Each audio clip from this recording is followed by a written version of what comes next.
ایک بھائی نے سوال کیا کہ ہم سفر پہ ہوتے ہیں، کبھی نماز قضا ہو جائے خدا نخواستہ، تو کیا گھر پر آ کے قصر پڑھیں گے یا پوری پڑھیں گے؟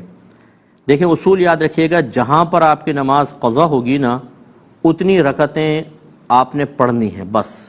یعنی گھر میں قضا ہوئی تو 4 پڑھنی ہیں، اور سفر میں قضا ہوئی تو 2 پڑھنی ہیں.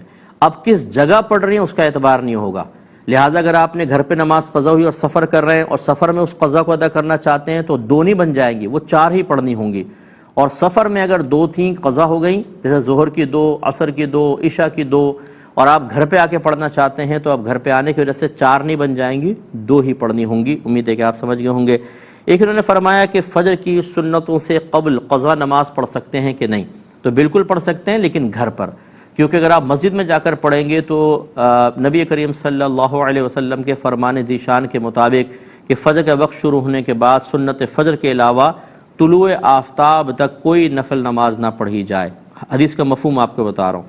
تو لہٰذا معلوم یہ ہوا اگر آپ مسجد میں پڑھیں گے تو لوگ سمجھ جائیں گے کہ ابھی تو صرف سنت پڑھ سکتے تھے، یہ کون سی نماز پڑھ رہے ہیں، تو یہ بدگمانیاں پیدا ہوں گی. ایک تو دوسرا لوگ بعض سمجھ جائیں گے کہ آپ قضا نماز پڑھ رہے ہیں.